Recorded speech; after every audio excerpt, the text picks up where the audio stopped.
Hi guys, welcome to InfoSimple. இன்னைக்கு வீடியோவில் நம்ம பார்க்க போகிறது டாம் மேனிப்புலேஷனோட கண்டினியூவேஷன். ஒரு யூசர் இன்புட் டெக்ஸ்ட் பாக்ஸ் எப்படி மேனிப்புலேட் பண்ணுறதுன்னு தான் பார்க்க போகிறோம். ஸோ டாம் மேனிப்புலேஷனோட பார்ட் 1 பார்க்கலன்னா பார்ட் 1ஓட லிங்க் டிஸ்கிரிப்ஷனில் இருக்குது, அதை பார்த்துட்டு இங்கே வாங்க. So let's get started. So Tom manipulation part 2, இதில் நம்ம என்ன பார்க்க போகிறோம்னா ஒரு டெக்ஸ்ட் பாக்ஸ் க்ரியேட் பண்ணி தென் அதில் யூசர் இன்புட் வாங்கி அதை மேனிப்புலேட் பண்ண போகிறோம் with help of DOM.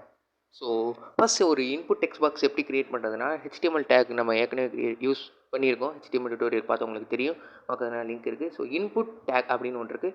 So input type equal to text. So என்ன டைப் ஈக்குவல் டு டெக்ஸ்ட்னா என்னென்னா இன்புட் டைப் என்ன மாதிரி டைப்பில் இருக்கும், கொடுக்குற இன்புட் டைப் வந்து ஒரு சாதாரண டெக்ஸ்ட்டா, அரல்ஸ் அது ஒரு இமெயிலா, அரல்ஸ் அது ஒரு பாஸ்வேர்டா. பிகாஸ் இன்புட் டைப் வந்து நீங்கள் இப்போ பாஸ்வேர்டுன்னு கொடுத்தீங்கன்னா உள்ளே டைப் பண்ணும்போது பாஸ்வேர்டு எப்படி டாட்டாக வரும், ஸோ அந்த மாதிரி காட்டும். பிகாஸ் உங்களோட பாஸ்வேர்ட் ப்ரைவசியாக இருக்கும்ல, ஸோ அதுக்காக தான். ஸோ இப்போதைக்கு நான் இன்புட் டைப் டெக்ஸ்ட்டுன்னே கொடுத்துக்கிறேன். தென் பிளேஸ் ஹோல்டர்னு ஒன்று இருக்குது. ஸோ பிளேஸ் ஹோல்டரை பற்றி என்னென்னா அந்த இன்புட் பாக்ஸில் நீங்கள் என்ன கொடுக்கணுன்றத அந்த அந்த ஒரு இது மாதிரி காட்டும். லைக் இப்போ நான் என்டர் நேம், ஒரு சாதாரண இன்புட் பாக்ஸ் மட்டும் ஓப்பன் பண்ணிவிட்டு கிளிக் ஹியர் அப்படின்னு கொடுத்தோன்னா நீங்கள் என்ன கொடுக்கணும்னு உங்களுக்கு தெரியாதுல்ல. ஸோ பிளேஸ் ஹோல்டரில் நீங்கள் கொடுத்தீங்கன்னா என்ன மாதிரி இன்புட் கொடுக்கணுன்றது அது காட்டும் எம்டிஆர் இருந்தால். ஸோ தென் அதுக்கு நான் ஒரு ஐடி க்ரியேட் பண்ணுறேன், txt1ன்னு. தென் ஒரு பட்டன் க்ரியேட் பண்ணிக்கலாம். ஸோ அந்த பட்டனை கிளிக் பண்ணோன்னே என்ன ஆகுனா அந்த இன்புட் கொடுக்குற இன்புட்டை எடுத்து தென் அது ஒரு அலர்ட் வந்து காட்டுற மாதிரி நான் க்ரியேட் பண்ணலாம். ஓகே, பட்டன் கிளிக் ஹியர் கொடுத்தாச்சு. ரிஃப்ரெஷ் பண்ணி பார்ப்போம். ஸோ அங்கே பாருங்கள் பிளேஸ் ஹோல்டர் அந்த இன்புட் காலியாக இருக்குது. ஸோ என்ன ஆகுனா என்டர் நேம் அப்படின்றது கொடுத்துருக்கு. ஸோ இப்போ நம்ம நேம் எதை கொடுக்க ஆரம்பிச்சோன்னா அந்த பிளேஸ் ஹோல்டர் போயிடும்.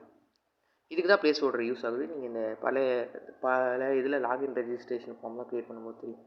ஓகே, ஸோ ஒரு ஈவெண்ட் இப்போ க்ரியேட் பண்ணுவோமா, அரல்ஸ் ஓகே இன்னொரு ஒன்று பண்ணுவோம். பாஸ்வேர்டுக்கு நம்ம ஒரு இன்புட் பாக்ஸ் க்ரியேட் பண்ணி பார்ப்போமே. லைக் இப்போ இன்புட் டைப் டெக்ஸ்ட்டுன்னு கொடுத்துருக்கனால ஒரு டெக்ஸ்ட்டு, இன்புட் டைப் பாஸ்வேர்டுன்னு கொடுத்தா எந்த மாதிரி வரும். ஓகே, பிளேஸ் ஹோல்டர் மாற்றிக்குவோம். தென் ஐடி txt2ன்னு கொடுத்துக்கலாம். தென் பிளேஸ் ஹோல்டரை என்டர் பாஸ்வேர்ட் அப்படின்னு கொடுத்துக்கலாம். யா ஓகே, இப்போ ரிஃப்ரெஷ் பண்ணி பார்ப்போம். ஓகே, இதோ என்டர் நேம் அண்ட் பாஸ்வேர்ட் ஒரு பிரேக் மட்டும் கொடுத்துக்கலாம். ரிஃப்ரெஷ். யா ஓகே, ஸோ இப்போ நான் இன்புட் கொடுக்குறேன் பாருங்கள். என்டர் நேம் இருக்கும்போது என்டர் நேம் கொடுத்தா அது டிஸ்பிளே ஆகும். இப்போ நான் HDFC அந்த மாதிரி ஏதாவது கொடுக்குறேன். ஓகே, ஆனால் என்டர் பாஸ்வேர்ட் கொடுக்கும்போது நான் என்ன இன்புட் கொடுத்தாலும் அது டாட்டில் தான் வருது பார்த்தீங்களா. ஸோ இதுதான் அந்த டைப், அதுக்கு use. So input type and then பிளேஸ் ஹோல்டரை பற்றி இப்போ தெரிஞ்சிச்சு. இப்போ நெக்ஸ்ட் நம்ம ஒரு ஈவெண்ட் மாதிரி கொடுக்கலாம். ஒரு பட்டன் ஈவெண்ட்டுக்கு இந்த கிளிக் ஹியரை கொடுத்தோன்னே அலர்ட் வந்து அந்த ஒரு ஃபங்க்ஷன் கால் ஆகிற மாதிரி. ஸோ ஒரு ஈவெண்ட் க்ரியேட் பண்ணுறதுக்கு தெரியும் on click event. So on click என்ன ஆகுனா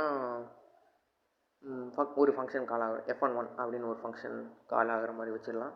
ஓகே, இந்த F11 ஃபங்க்ஷனை நான் ஸ்கிரிப்ட்.js தான் போய் பண்ணணும். ஸோ இதெல்லாம் நான் முன்னாடியே பண்ணியிருக்கேன். ஸோ மொத்த வெப் டெவலப்மெண்ட் டியூட்டோரியல் இப்போ லிங்க் டிஸ்கிரிப்ஷனில் இருக்குது, அதெல்லாம் பார்த்து நீங்கள் வாங்க. ஸோ ஓகே, F11 கொடுத்தாச்சு. இப்போ இந்த இதில் என்ன ஆகுனா 2 வேரியபிள் எடுத்துக்கிறோம். யூசர் நேம் அண்ட் அந்த நேம் அண்ட் பாஸ்வேர்டு எடுத்துக்கிட்டு அதை அப்படியே அலர்ட் பண்ணுறோம். ஒரு பாப்அப் க்ரியேட் பண்ணுறோம். Okay, so st = document.getElementById. என்ன ஐடி கொடுத்துருந்தோம்னா txt1 கொடுத்துருந்தோம்ல. ஸோ ஃபஸ்ட் ஒன்று txt1. தென் டாட் இன்புட் டெக்ஸ்ட் பாக்ஸுக்குள்ளே இருக்கிற வேல்யூ எப்படி எடுக்கிறது, அதுக்குன்னு அந்த மெத்தட் இருக்குது. ஸோ getElementById டாட் வேல்யூன்னு நீங்கள் கொடுத்தா போதும். ஸோ அதோட வேல்யூ எடுத்து அந்த வேர் எஸ்டி அந்த வேரியபிள் நேமில் போய் ஸ்டோர் பண்ணி விட்டுறோம். இதில் வெறும் வேல்யூ. ஓகே, யா ஸோ இப்போ என்ன ஆகுனா டாக்குமெண்ட் அட் getElementById txt1 இருக்கிற அந்த ஐடிக்குள்ளே இருக்கிற அந்த வேல்யூ எடுத்து அந்த எஸ்டின்ற அந்த வேரியபிளுக்குள்ளே போய் ஸ்டோர் பண்ணி விட்றோம். ஓகே, ஸோ டாட் வேல்யூ மறந்துடாதீங்க. டெக்ஸ்ட் பாக்ஸுக்கு டாட் வேல்யூ. தென் சாதாரண ஒரு இதுனா inner HTML. Okay, so where password pw = அதே தான் பண்ண போகிறோம். பட் திஸ் டைம் இது வந்து txt2 கொடுப்போம். txt2 dot value. Okay, then st and pw name and password எடுத்தாச்சு. இப்போ என்ன பண்ணணும்னா ஒரு பாப்அப் க்ரியேட் பண்ணணும். ஸோ அலர்ட் வெல்கம் அந்த எஸ்டி நேம் தான் கொடுத்துருப்பாங்க. So name then your password is அப்படின்னு சொல்லிட்டு அந்த பாஸ்வேர்டே அப்படியே அப்பட்டமாக கேட்குற மாதிரி வச்சிடலாம். சும்மா இது பண்ணுக்கு தான் இந்த இது. உண்மையான லாகின் ரெஜிஸ்ட்ரேஷன் ஃபார்ம் பண்ணுறீங்கன்னா இந்த மாதிரி பண்ணவே பண்ணாதீங்க. ஸோ யா ஓகே, வெல்கம் எஸ்டி. ஸோ அந்த வேரியபிளை நம்ம அப்பெண்ட் பண்ணிடலாம். லைக் ப்ளஸ் கொடுத்து நம்ம அப்படியே ஆட் பண்ணி விட்டுறலாம். ஸோ இந்த வேறு பெரிய ஒன்றும் இதெல்லாம் இல்லை. இதுவே ஜாவா எதுனா ஒரு ஒரு ஆம்பர்சன்ட் போட்டு பக்கத்தில் கமா போட்டு அந்த மாதிரிலாம் பண்ணணும். இப்போ ஜாவாஸ்கிரிப்ட் ஈஸியில். So okay, refresh. நான் நேம் வந்து இன்ஃபோன்னு கொடுக்குறேன். பாஸ்வேர்டு வந்து சிம்பிள்னு கொடுத்து பார்க்குறேன். சிம்பிள் தான் கொடுக்குறேன், ஆனால் அதில் தெரியாது. ஓகே, கிளிக்கே கொடுக்குறேன். Welcome info, your password simple. இவ்வளோ பட்டமாக காமிப்பேன். ஓகே, ஸோ வீடியோ எண்டுக்கு வந்தாச்சு. இப்போதைக்கு ஒரு யூசர் இன்புட் சிம்பிள் இது பார்த்தாச்சு. ஸோ போக போக நிறைய டாம் மேனிப்புலேஷன் நம்ம பார்க்கலாம். நீங்கள் என்ன பண்ணுறீங்கன்னா, இதே ஒரு லாகின் பேஜாக க்ரியேட் பண்ணுங்கள்.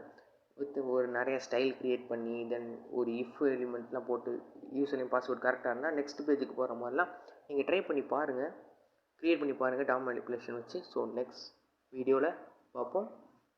ஸோ மொத்த வெப் டெவலப்மெண்ட் டுட்டோரியல் என்னோட லிங்க்கை நான் டிஸ்கிரிப்ஷனில் போட்டிருக்கேன். தென் சேனலுக்குன்னு ஒரு குரூப் டிஸ்கஷன் இருக்குது, அதில் கண்டிப்பாக நீங்கள் ஜாயின் பண்ணி ஆகணும். நம்ம நிறைய கோடிங் ப்ராஜெக்ட்ஸ் பற்றி டிஸ்கஸ் பண்ணுவோம். So bye.